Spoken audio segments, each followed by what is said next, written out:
Chers téléspectateurs de Wika TV, je vous souhaite la bienvenue dans votre émission Alafia, une émission qui fait l'éclairage sur des questions de santé et met à votre disposition des astuces et conseils pour un bien-être total.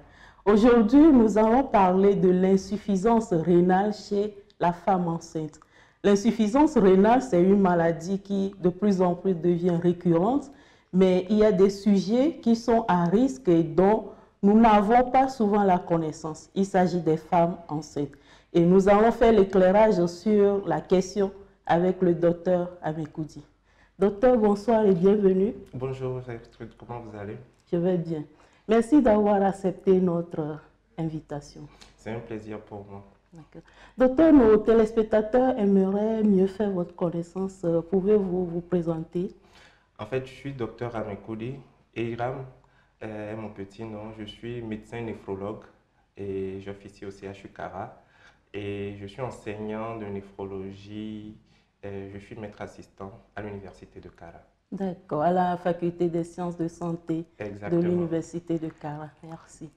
Alors, docteur, nous allons parler de l'insuffisance rénale chez la femme enceinte.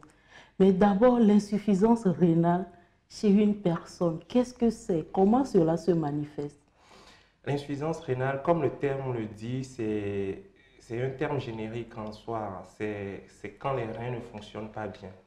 Et il faut d'abord préciser ce que c'est que les reins parce que dans la population générale, les gens confondent. Les reins, c'est deux petits organes qui sont derrière, qui sont au dos en fait, et qui ont pour propriété de filtrer le sang. Donc, dans le vernaculaire, tout le monde sait que les reins sont des organes d'épuration. Et ils ont d'autres rôles en plus. Ils participent à la solidification des os, ils participent à la fabrication des globules rouges.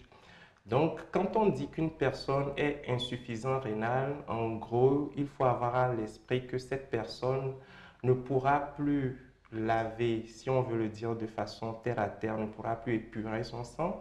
Okay. Cette personne ne pourra plus fabriquer de globules rouges suffisants. Donc, cette personne aura perpétuellement ce qu'on appelle une anémie en termes médicaux. Okay. Et cette personne aura les os de plus en plus faibles, donc qui sera source de fractures pathologiques, comme on le dit en médecine.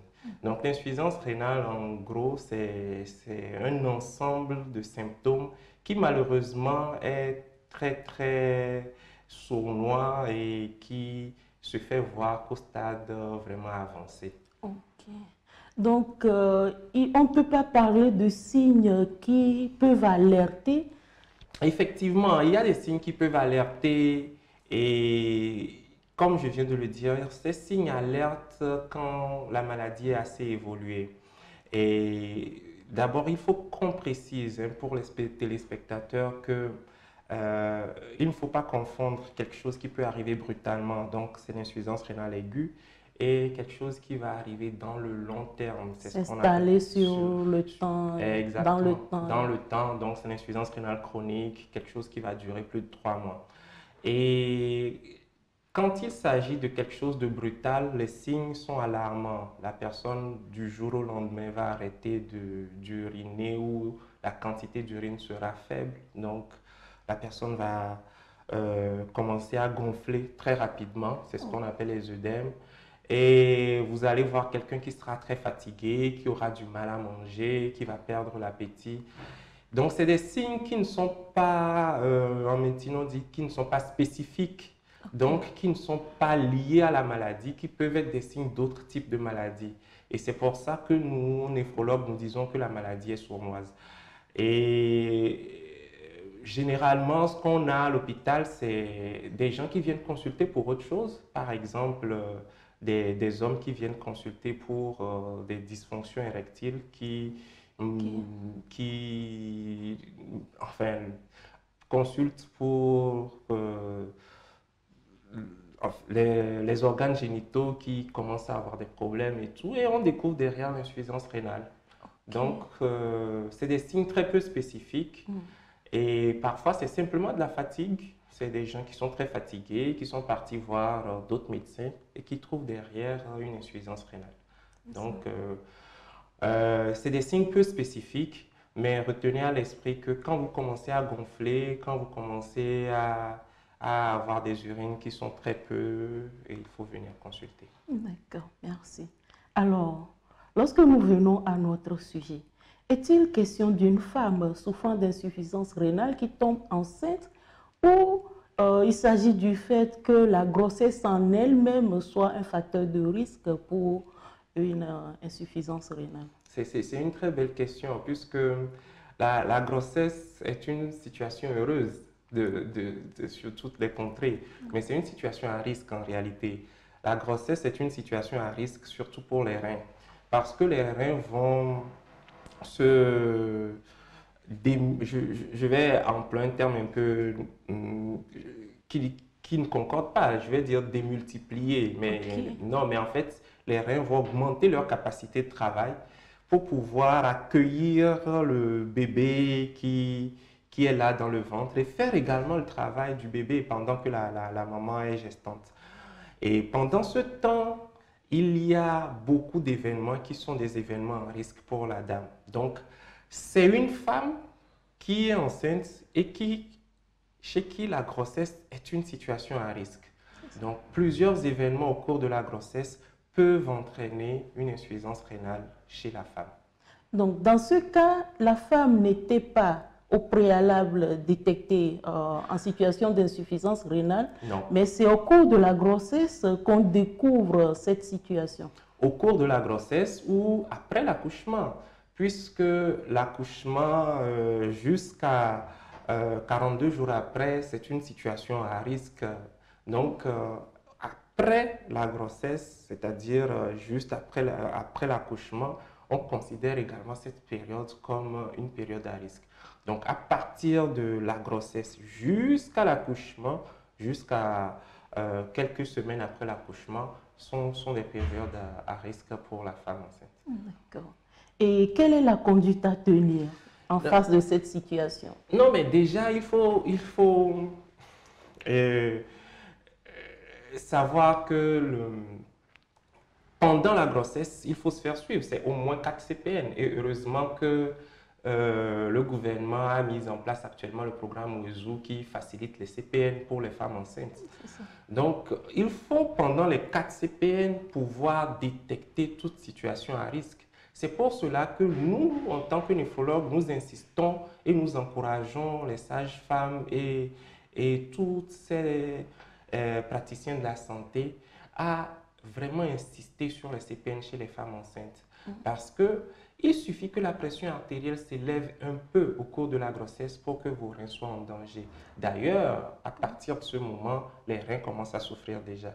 Il suffit qu'on voit une trace d'albumine dans vos urines pour savoir que vos reins sont en danger. C'est des situations qui sont des situations qui peuvent rapidement être des situations catastrophiques.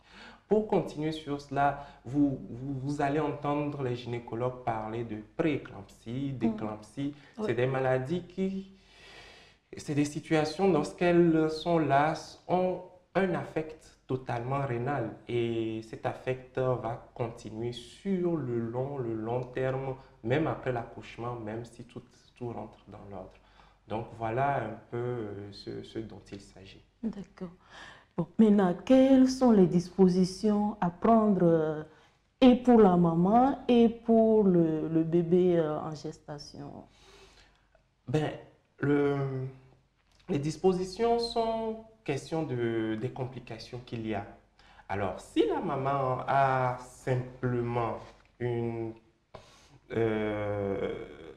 prééclampsie qui n'est pas compliquée, les gynécologues la prennent en charge efficacement. Repos, lit et antihypertenseur et bien évidemment, on sait les soins qu'il faut.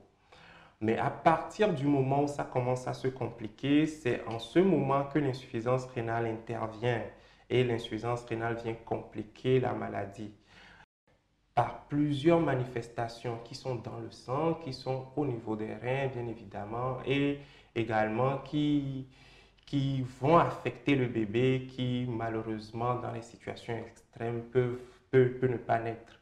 Donc, c'est une prise en charge hospitalière multidisciplinaire qui va demander l'intervention du gynécologue, du néphrologue, du réanimateur, du cardiologue, alors ça devient vraiment un problème compliqué. Alors ça devient un problème encore plus compliqué quand la femme finit d'accoucher et que l'insuffisance rénale vient vraiment aggraver la situation.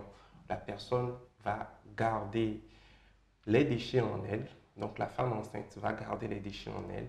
La femme enceinte, enfin, qui aurait accouché là, puisqu'on est après l'accouchement, va garder les déchets en elle et va être en situation où elle ne pourra plus uriner, par exemple. Et là, on va parler de dialyse, on sera obligé... Chez la femme enceinte? Non, oui et non, en fonction de la situation dans laquelle on est. Si généralement elle a déjà accouché, là c'est encore plus facile. Là on la met en dialyse. Mais si elle n'a pas accouché, là c'est vraiment compliqué. Le néphrologue il est dépourvu de moyens. Qu'est-ce qu'il faut faire? Est-ce qu'il faut la mettre en dialyse avec la grossesse? Ce qui est possible, mais avec des précautions extrêmes. Et nous, dans nos conditions, c'est vraiment compliqué de le faire cela.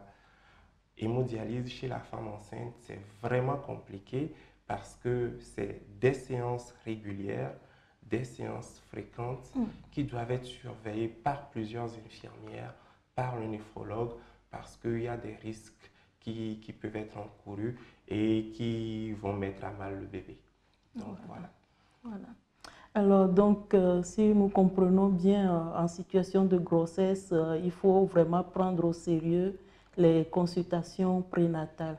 Oui, totalement. Les consultations prénatales sont les armes de nous, néphrologues, pour éviter les situations dangereuses comme l'insuffisance rénale au cours de la grossesse. Et il y a des situations banales qui arrivent, que les femmes négligent, mais qui peuvent être source d'insuffisance rénale, les vomissements gravidiques, les femmes qui vomissent au cours de la grossesse. Okay. Et ce qu'on a remarqué, c'est qu'il y a certaines femmes qui ont vomi 1, 2, 3, 4 fois, 5 fois dans la journée, mais comme leurs parents leur disent « Oh, c'est normal, ça va passer », elles ne viennent pas consulter et on les découvre avec une insuffisance rénale qui est parfois effrayante, alors que c'est simplement des vomissements qui auraient pu être corrigés au cours de la grossesse. Il y a simplement l'accès palustre, un accès palustre, un paludisme qui peut entraîner une insuffisance rénale au cours de la grossesse. Il y a des petites infections qui peuvent être des infections urinaires banales. Une femme enceinte qui va venir vous voir et vous dire « Oh docteur, j'urine beaucoup, j'ai uriné aujourd'hui 3, 4, 5 fois avant midi ». Il faut prendre ça au sérieux parce que si vous ne prenez pas ça au sérieux, malheureusement derrière, il peut y avoir une insuffisance rénale. D'accord, d'accord. Maintenant, docteur, j'aimerais poser une question. Une femme qui souffre déjà d'insuffisance rénale, peut-elle tomber enceinte? Oui, oui et non.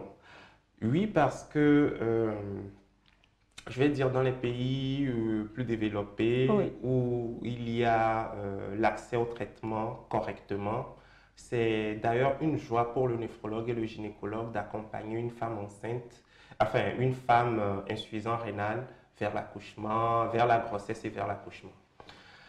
Mais sous nos contrées, dans nos conditions, c'est très compliqué. Et nous, particulièrement, nous déconseillons cela vivement parce que vous mettez à risque vous-même, votre bébé futur, s'il en était question, et toute l'équipe hospitalière parce que les conditions ne sont pas réunies. Et finalement, ce que je peux dire, c'est que généralement, s'il s'agit d'une insuffisance rénale chronique, une dame qui a une maladie rénale, qui est aggravée, qui a une insuffisance rénale, d'ailleurs, le cycle menstruel est tellement perturbé qu'il n'y a plus de grossesse généralement. Voilà.